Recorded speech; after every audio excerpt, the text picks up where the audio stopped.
Hello, woodland friends. It's me, Sarah. I'm here today because I'd really like to tell you a little story and learn a little bit about science. I know some of my friends from Lilac class love to do science experiments. Fiona and Tegan, Alex and Slater, I'm thinking about you guys and how you always have great questions about how the world works and how you like to be observers and watch how things change and grow. Today, the story I want to tell you is something called a fable. A fable is usually a very, very old story that's been around for a long time. This one is written by a man named Aesop. This is one of Aesop's fables, and it teaches us something about the way the world works. So let's listen to the story and see if you can notice anything. There's a few things I'm going to need to use in my story. One of them you can see right here. These are rocks. These are real rocks. You can hear the sound that they make. They're just from outside of my yard. Same rocks I used last week when we did our land and water forms, actually. This is a vase of water. Do you guys think there's real water in here? There is, but there's something different. I put some blue food coloring in so that you could see the water really well. Let's see. We're going to put the water right here. Can you guys see it okay? There's something else I'm going to use in my story, but this one is not real.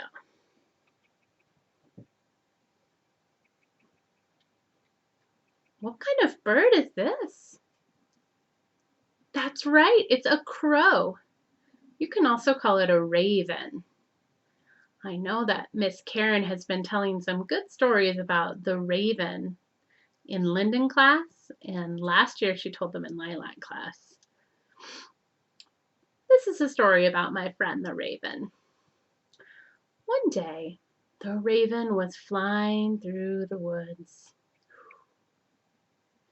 She was chasing a little mouse that she was hoping to have for dinner. She was working so hard following the trail of the mouse, she didn't notice. She flew out of the forest and out into the hot, dry desert. Oh, no, thought the raven. I'm so tired. I've been flying all day. I really would like a drink of water. She flew over here and looked for a lake. She loves to drink water out of lakes.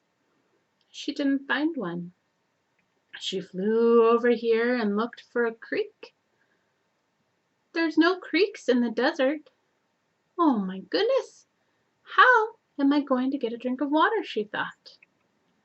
As she was flying along, she almost ran out of strength. She didn't have much left. She came upon a vase of water. Maybe it wasn't really a vase. Maybe it was a deep well in the bottom of the desert. A well is a hole in the ground, and there's often water at the bottom. The raven said, "Hooray! I'm so thirsty, I'm ready for my drink." And she dipped her beak down. Oh, no. Friends, can you see? The opening to the vase is too small. The crow could not get her beak down to the water. She could smell and see the water and imagined how wonderful it would taste in her dry throat. She thought, maybe I can push it over. Oh, oh. She was not strong enough to tip over the vase. Maybe if she had a straw. That would work if you were a human and you put a straw into the vase. But she could not find a straw. Maybe if she had hands, she could pick it up and take a drink. But she has wings. She does not have hands. Does anybody at home think of something that she could do? Could she do something with these rocks? Let's see. The raven had a brilliant idea. What if I pick up a rock and put it in the vase? That was a loud clink. Will you guys help me count how many rocks we can put in a vase? So far we have 1, 2. Whew, that one didn't quite fit. Let's try again. 3, 4, 5, 6, 7. Is something happening to the water? Can you guys see it starting to change? Let's do a few more. 8, 9,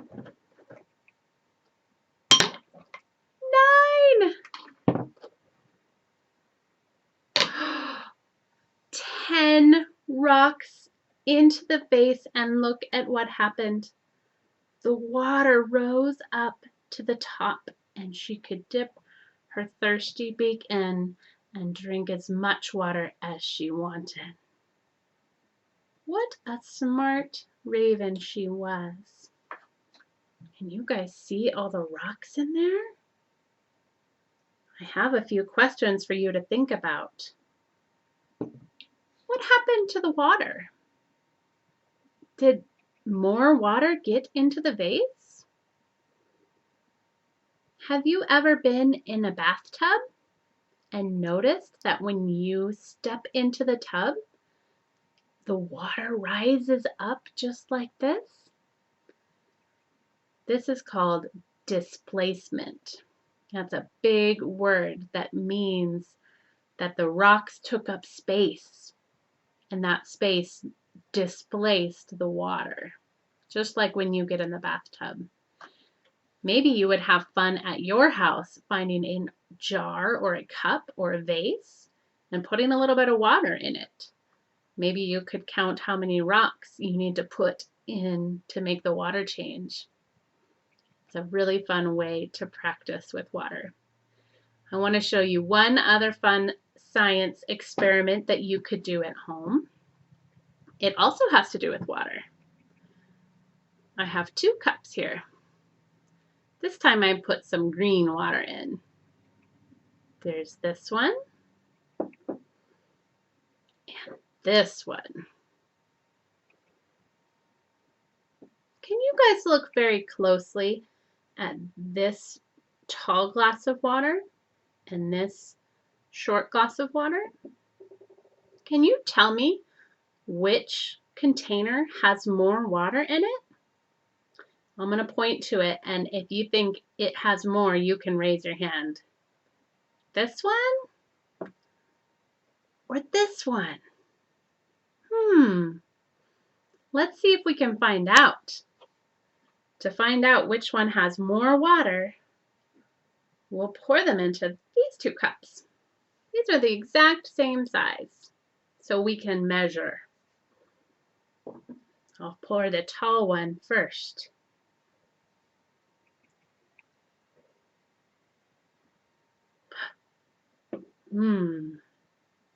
I'll pour this one next.